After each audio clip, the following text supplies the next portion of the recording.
Hello, this is Adinko and I'm doing a mod spotlight today on Thermal Expansion 3.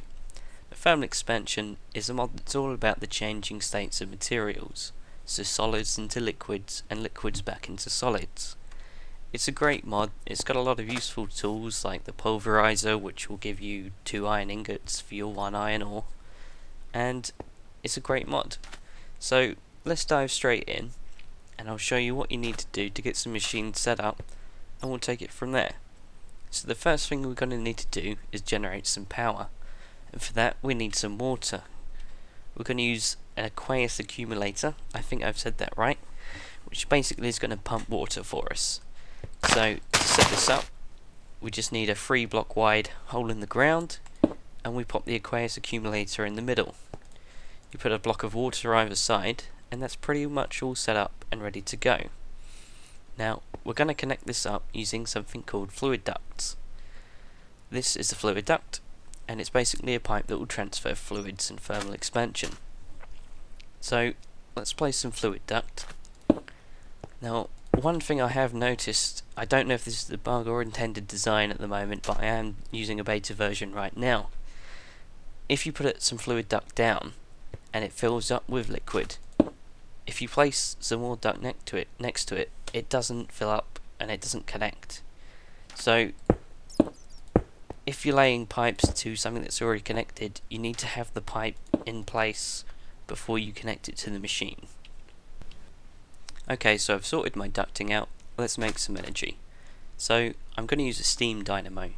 A steam dynamo is the most basic kind of engine for thermal expansion. It requires 2 things to generate RF energy here. So it requires water, which is already filled up from my pipe, and it requires a solid fuel source to make steam. So I popped in some coal. You can use anything that will burn, like wooden planks. We can see the steam is filled up, and here in the middle is starting to generate RF energy already. Now the best way to deal with RF energy is to store it in energy cells, which are basically batteries. So we'll pop an energy cell down here. Here it is. It's got input, it's got output, and it stores it all in the middle here. So we'll connect this up using some energy conduits. I'm using leadstone ones, which are the most basic kind and what you'll be able to make first. We'll connect this up to the dynamo, and we can see that the energy is coming out of the dynamo and it's being stored here in the energy cell. Now it is important to note with the dynamos that the cables only connect on the pointy end. If you try and pop one here on the side, they just won't join up. So we've got our energy cell and we've got some energy in it, so let's do something useful with that. The first machine you'll want to use is the pulverizer. Now this crushes your iron ore, for example, into 2 iron dust, which you can then smelt into ingots. So you get twice as many ingots for your ore. This requires only energy to run, so we'll run some energy out of our cell into the pulverizer. Now there's one important thing to note here with the energy cell, and that it's got 3 different kinds of face.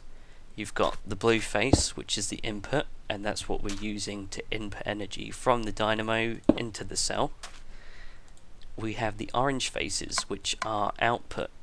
So we want an output face, if I can find, there we go, the right side, on the side of the pulverizer, and we can output energy from there. The third kind of face is the yellow face. If I can find it, there we go. So this face does not accept any kind of cable connection. So if you're routing cables in a tight space and you don't want to make a connection to the energy cell, you can use the yellow face. So we'll run this over to the pulverizer using our conduit, and that's already filling up with energy. We can pop some iron ore in there and that will start pulverizing that, and what it will do, it will generate 2 dust. But down in this yellow box it also has a chance to generate a ferrous dust. In the case of iron ore, some other ores will generate different kinds of dust, but this is like a free bonus. You get your iron plus you get something else. Okay, so I've left that running for a bit, and we can see that I've pulverized some iron, but it has also generated some ferrous metal here, which is that bonus material. and we don't need to do anything with the ferrous metal right now, but it will be great to smelt up this iron. So what we're going to use here is a redstone furnace. That is the sort of basic electric furnace of the mod. So we'll connect that up just with an energy conduit, and we can see that's filling up already. We pop the pulverized iron into there, and already it's smelting into some iron for me. Okay, so I've got a bit of iron made here, but let's take this one step further. Let's look at the faces on these blocks. We can see that the pulverizer is to the right of the redstone furnace, and if we look at these faces here, we can configure them so that what it will do is move this pulverized iron straight into the redstone furnace without our intervention. So, looking at the front of the blocks, here's the fronts. We can see that we need to make the left side the red side in order to pass that through. So we'll turn that off on that side, and we'll make the left side the red side. On the redstone furnace, we've got to make sure it corresponds, so the blue is the input, and on the right here it is already set to blue, which is good. So that's already filled that up with iron, and it's already smelting it for us. But let's take this a step further. We don't need to take this iron out or anything we're smelting. We can have it inputted to a chest for us. But what we need to use is a item duct. Now, an item duct will move solid items from one place to another. So we've got the output side, the orange side, set up on the left here. We can place an item duct, and then if we just run that a bit more, next to that we can place a chest. Now, here it's great to have the crescent hammer, because this is how you start playing with your ducts. So here's the crescent hammer. Now, what we need to do is play with these in order to make the pipe do what we want. So you can see this notch. It's quite like the engines. The way that it points is where stuff goes. So if we right click this, we actually make the face change, and we change the direction of that point. And you can see I've got my iron going through the pipe, and because the blue face here is pointing into the box, it's outputting to the box. If I change that the other way, horrible things will happen, hopefully. Okay, nothing horrible, but it's just stopped. It's smart enough to recognise it can't put it anywhere, and so it won't send it through the pipe. Let's fix that again.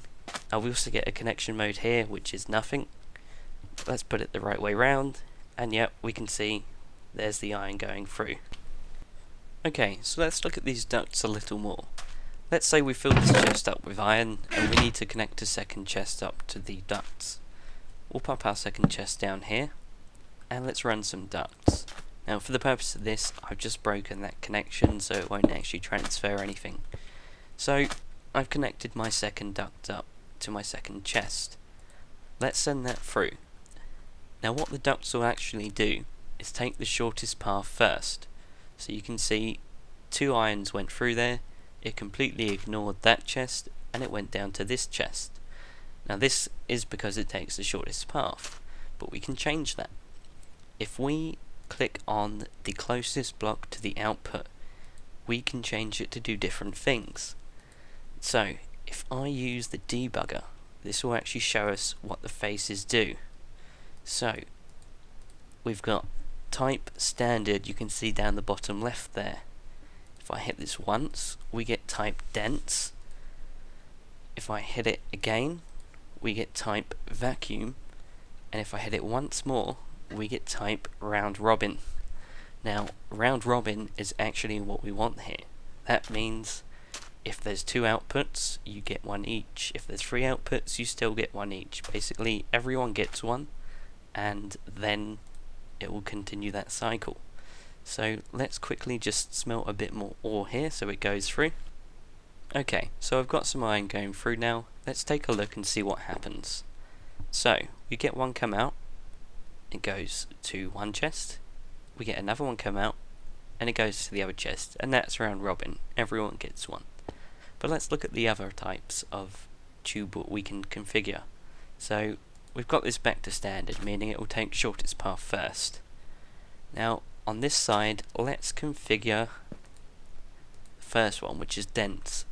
Now, the way dense technically works is that it adds a path length of 100,000. So, putting it there won't change anything. But let's put on the other type, which is vacuum. Now, what that does is makes a path length of minus 100,000. So, this is now seen as the preferred route, and stuff will go this way. So, we can take that off, and it will return back to normal. Now, it's important to note, if it's a pipe on an output, you get the free modes. If it's a pipe not on an output, you only get two. You get vacuum and dense here, and you get vacuum, dense, and round robin on the output. I just wanted to show you one more thing about the item duct, and that is that there's actually two different kinds. You get the standard item duct, which you just saw. Then we also get the impulse item duct, which is this yellow shaded one. The only difference being is that the impulse item duct transfers items faster. Okay, so we've got our basic little setup here. We're making some RF energy, we're storing it, we're using it to double up our iron, then automatically smelt it, then stick it in some chests for us, which is great. But let's just say you've gone on a big old mining trip and you've got way too much stuff to put in one pulverizer and one redstone furnace. So no problem, you can just make a couple more and add them to the chain. But what you'll notice is that one steam dynamo isn't enough energy. So, yep, you could just get another steam dynamo, throw your coal into it and make some more energy like that.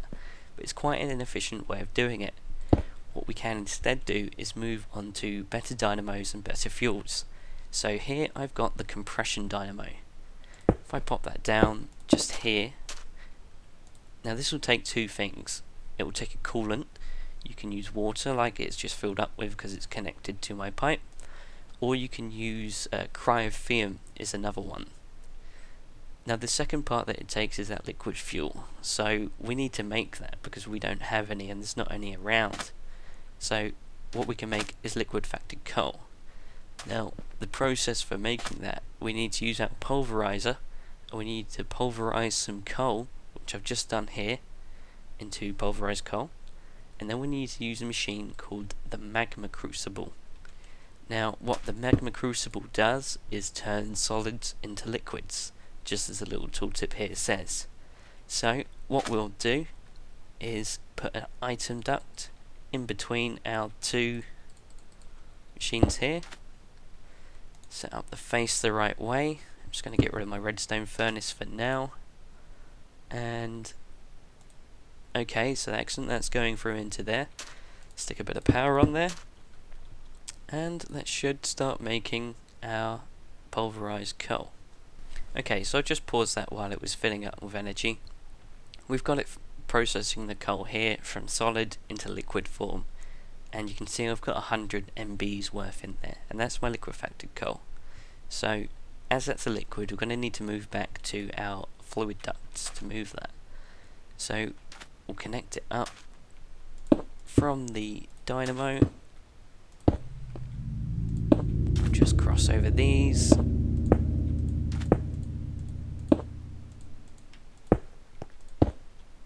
you can see, oh, it shot through pretty quick, but I'm already getting some liquefied coal into the compression dynamo, and it's already generating the energy, and this does it at a much better rate than the steam dynamo will.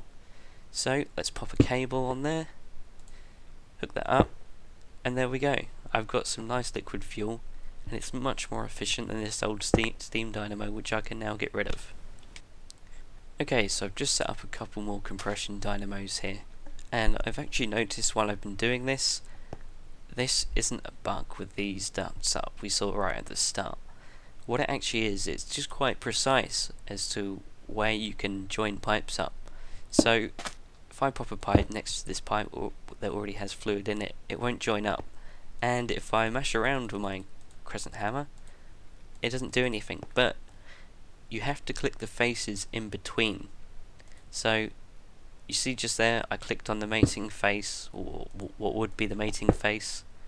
If I click here, nothing. If I click there, that makes that connection. So that's that. Now we've got that sorted. We've got 3 compression dynamos running right here. Now these have an output of 40 RF per tick, and that's on all of them.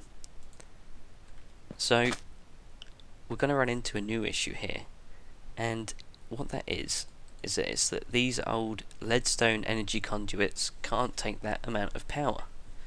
So you can see on the tooltip here, they'll take 80 RF per tick, but 3 dynamos making 40 a tick, that's 120.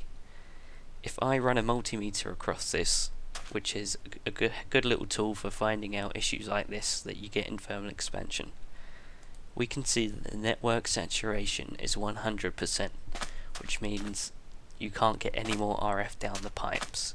If I look at this side, it's 0. This side's fine. So we've got a problem here with this, and this can be resolved by upgrading from leadstone energy conduit into redstone energy conduit. So I've got some here already. Now this is made using liquid redstone, which is again run through your magma crucible. So you'd input some redstone, it would liquefy it, and then you get the liquid redstone which you can make those pipes. So to make the redstone conduit, what we need first is a liquid transposer. So I've got one here, I placed it down, and I've already fed some destabilized redstone into it. Now this is what you need to fill the empty redstone conduits with. So you pop those in here and set it to empty mode, and that will create the redstone energy conduit. Okay, so I've upgraded all my power network here. I've replaced all the leadstone conduit with redstone conduit. I've got a bunch more power going through now, and let's put that to some use. Here's a cool new block, the sawmill.